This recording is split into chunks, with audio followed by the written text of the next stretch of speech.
कुछ जगह सिर्फ पूजा के लिए नहीं, वो अनुभव के लिए होती हैं। आज हम जा रहे हैं ऐसे मंदिर में जहाँ भक्ति भी है और विज्ञान भी, जहाँ चमत्कारों की कहानियाँ भी हैं और पीछे छिपी कारण भी। ये है तरकुलही देवी धाम, कुशीनगर, उत्तर प्रदेश। कुशीनगर, जहाँ भगवान बुद्ध ने अपना अंतिम संदेश दिया था, वहीं मौजूद है ये मंदिर।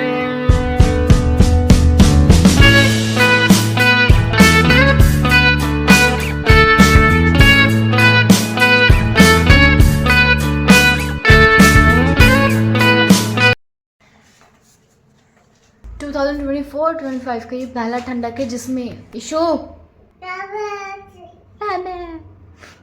हाँ, तो ये पहला ठंडक है जिसमें हम 6 बजे नहाएं, जिस टाइम अंधेरा रहता है। इनफैक्ट अभी 6:30 हो रहा है और अभी भी कुछ अंधेरा अंधेरा सा है। तो come get ready with me for I don't know. ईशो पे मेरे हाथ से कोई पिट जाएगा, उसको रख दो। बेसिकली मैं कुछ ऐसा कुर्ती वुर्ती टाइप पहनना चाहती थी, पर मेरी मम्मी को चाहिए कि मैं जो पहन के आई थी वो पहनो तुम। जो मैं पहन के दिल्ली से आई थी वो उनको ज़्यादा अच्छा लग रहा है मेरी कुर्ती से। मुझे कुर्ती ही पहननी चाहिए। और अगर मैं कुछ बोलूँगी तो वो बोलती कि तुम मेरी बात कभी मानती नहीं हो। ब्लैकमेलिंग। और मेरी कुर्ती कुछ इतनी बुरी भी नहीं है। दिस वन कितना प्यारा है, बट शी वांट्स कि मैं प्रॉपर समथिंग टॉप और प्लाजो एंड पैंट, एनीथिंग, कुछ भी पहनो। हाँ, तुम्हें बहुत पता है। क्या है इशू? ये पहन के आई थी, ये एक टॉप, ये तो गीला है तो मुझे ये पहनना पड़ा। ये इसके साथ अच्छे से जा नहीं रहा है तो आई थिंक मुझे चेंज करना पड़ेगा, क्योंकि मैं वहाँ से आई हूँ तो मुझे कुछ ऐसा पता नहीं था कि मेरा कहीं आने जाने का प्लान बन जाएगा। केवल एक जगह का था तो उसके लिए मैं लेके आई थी ऐसा कुछ। और यहाँ पे जो है वो उसमें से कुछ मुझे पहन के जाने को मन नहीं है। I don't know what I have to do. Ready हो गई हूँ। डिंग डिंग। ड्रामा इसका लग गया था। शू, ये क्या है? लाइट जलता है क्या तुम्हारे शूज में? बिस्तर गंदा कर दो तुम मेरा। तो ये पकड़ो, फैन नहीं ऑन करना, पकड़ो।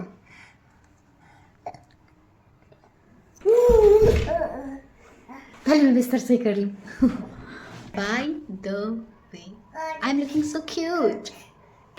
तरकुलही देवी धाम सिर्फ धार्मिक स्थल नहीं बल्कि ग्रामीण सांस्कृतिक चेतना का भी केंद्र है। यहाँ रोज सैकड़ों लोग आते हैं, कुछ आस्था से, कुछ सवालों से, और ज़्यादातर लौटते हैं उत्तर के साथ। कहा जाता है कि माँ की मूर्ति एक तरकुल के पेड़ के नीचे पाई गई थी और इस जंगल को साफ कर मंदिर बनाया गया। तरकुल के पेड़ को आयुर्वेदा में उपयोगी माना जाता है। इसके आसपास की हवा में नेचुरल ठंडक, ऑक्सीजन लेवल ज़्यादा होता है। तो क्या यह संभव है कि जब कोई बीमार व्यक्ति यहाँ आता है तो इसे शुद्ध वातावरण में शांति, राहत मिलती है? शायद यही वो चमत्कार है जिसे विज्ञान अलग शब्दों में समझता है। यहाँ कहा जाता है कि माँ सच्चे मन से मांगी गई हर मुराद पूरी करती हैं।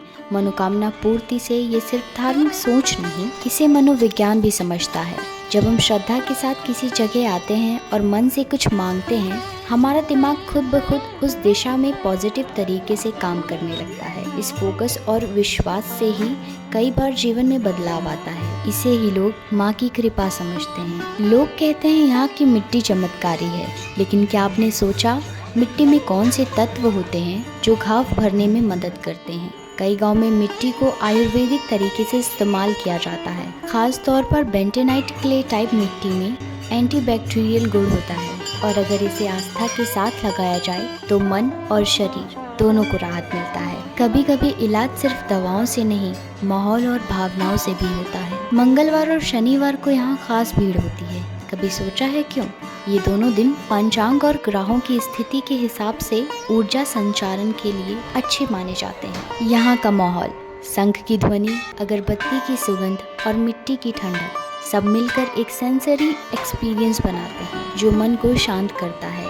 साइंस कहता है कि जब सेंसेस एक साथ शांत होते हैं तब हमारा नर्वस सिस्टम भी हील करता है। जब मैं पहली बार इस मंदिर में आई तो लगा जैसे कोई इनविजिबल एनर्जी यहाँ हर कोने में बह रही है। ना सिर्फ मूर्ति के पास बल्कि मंदिर की दीवारों, पेड़ों और हवा में भी। मैं समझती हूँ कुछ लोग इन बातों को सिर्फ ब्लाइंड फेथ मानते हैं, लेकिन मेरे लिए ये एक ऐसी जगह है जहाँ स्पिरिचुअलिटी और साइंस एक दूसरे को नकारते नहीं बल्कि पूरा करते हैं। नवरात्रि में यहाँ एक विशाल मेला लगता है, लेकिन सिर्फ धार्मिक कारणों से नहीं। ऐसे मेले गांव की इकोनॉमिक, सामाजिक जुड़ाव और लोक सांस्कृतिक को जिंदा रखते हैं। लोग सिर्फ पूजा करने नहीं आते बल्कि एक दूसरे से जुड़ने, अपनी बातें कहने और मानसिक शांति पाने आते हैं। यहाँ आरती में सामूहिक चांटिंग होती है जो ग्रुप थेरेपी की तरह काम करती है। विज्ञान भी कहता है कि मंत्र उच्चारण से दिमाग शांत होता है